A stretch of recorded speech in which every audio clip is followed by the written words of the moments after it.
नमस्कार। आज हम एक हालिया दुखद घटना पर बात कर रहे हैं। इसके स्रोत हमें मिले हैं एयर इंडिया फ्लाइट AI 171 का हादसा। जी। ये एक बोइंग 787 ड्रीमलाइनर विमान था। 12 जून 2025 को अहमदाबाद से लंदन गैटविक जा रहा था। जी। लेकिन उड़ान भरने के कुछ ही देर बाद दुर्घटनाग्रस्त हो गया। हाँ, बहुत ही दुखद।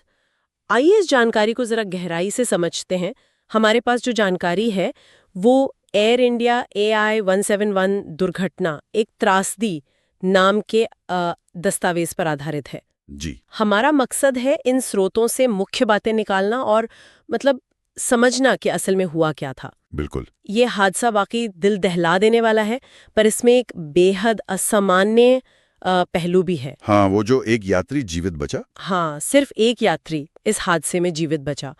तो हुआ ये कि विमान दोपहर 1:38 बजे अहमदाबाद से उड़ा। जी। मुश्किल से मतलब 625 फीट की ऊंचाई तक पहुंचा होगा कि नीचे आने लगा। इतनी जल्दी? हाँ, और उड़ान भरने के लगभग 30 सेकंड के अंदर ही मेघानी नगर में बीजे मेडिकल कॉलेज के हॉस्टल पर गिर गया। सिर्फ 30 सेकंड हवा में, बाप रे। और रेडियो संपर्क टूटने से ठीक पहले पायलट ने मेडे कॉल। हाँ, मेडे कॉल भी जारी की थी, यानी सबसे गंभीर आपात स्थिति का संकेत। बिल्कुल। और देखिए, टक्कर का असर भयानक था।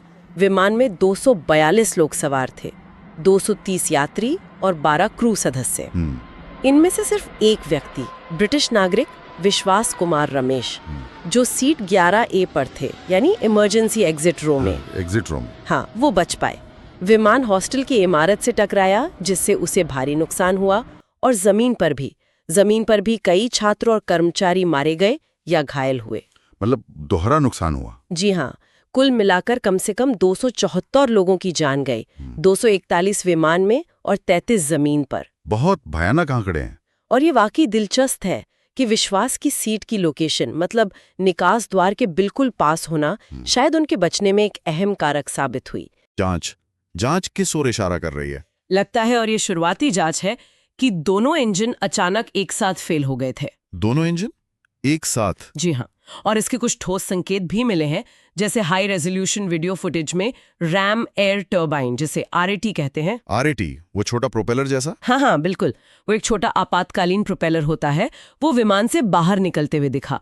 और ये RAT तभी बाहर आता है जब विमान के दोनों इंजन और मुख्य पावर सिस्टम पूरी तरह फेल हो जाएं। अच्छा, मतलब ये बहुत सीरियस बात है। बहुत ज्यादा। ये एक बेहद असामान्य और गंभीर स्थिति है, खासकर 787 जैसे आधुनिक विमान में। और तो और कॉकपिट वॉइस रिकॉर्डर में भी RAT के चलने की आवाज दर्ज हुई है। हाँ, और चश्मदीदों ने भी तेज धमाकों और कैबिन की बत्तियां टिमटिमाने की बात बताई थी। सही। साफ है कि विमान में पर्याप्त थ्रस्ट, मतलब आगे बढ़ने की ताकत नहीं थी। वो मुश्किल से 450 फीट तक ही चढ़ पाया। और अपने लैंडिंग गियर भी अंदर नहीं खींच सका। ये सारे संकेत तो इंजन फेल होने की तरफ ही इशारा करते हैं। देखिए, इस मामले की जांच अभी चली रही है। भारत की विमानन नियामक संस्था DGCA, हाँ, DGCA, और विमान बनाने वाली कंपनी बोइंग, और AAIB यानी एयरक्राफ्ट एक्सीडेंट इन्वेस्टिगेशन ब्यूरो, जो दुर्घटनाओं की तकनीकी जांच करती है। जी, ये सब मिलकर काम कर रहे हैं। दोनों फ्लाइट रिकॉर्डर यानी ब्लैक बॉक्सेस वो मिल गए हैं। अच्छा, ये अच्छी खबर है। हाँ, और उनका डेटा निकालने और समझने का काम जारी है। उम्मीद है कि कुछ हफ्तों में एक शुरुआती रिपोर्ट आ सकती है, लेकिन पूरी जांच खत्म होने में काफी ज्यादा वक्त लग सकता है। समझ गया। ये समझना बहुत जरूरी है कि अभी हम जो बात कर रहे हैं वो शुरुआती विश्लेषण पर आधारित है। अंतिम निष्कर्ष आने में समय लगेगा। बिल्कुल। तो कुल मिलाकर अभी तक हमने ये समझा कि फ्लाइट AI 171 उड़ान भरने के तुरंत बाद दुर्घटनाग्रस्त हो गई। जी। शुरुआती संकेत दोनों इंजनों के एक साथ फेल होने की ओर हैं, जिसका एक बड़ा सबूत वो RAT का खुलना है। हाँ। इस हादसे में भारी जानमाल का नुकसान हुआ, लेकिन चमत्कारिक रूप से कहें तो एक व्यक्ति बच गया। और जांच अभी जारी है। सही कहा। ये घटना हमें, मतलब हवाई जहाज की जटिल प्रणालियों पर हमारी निर्भरता की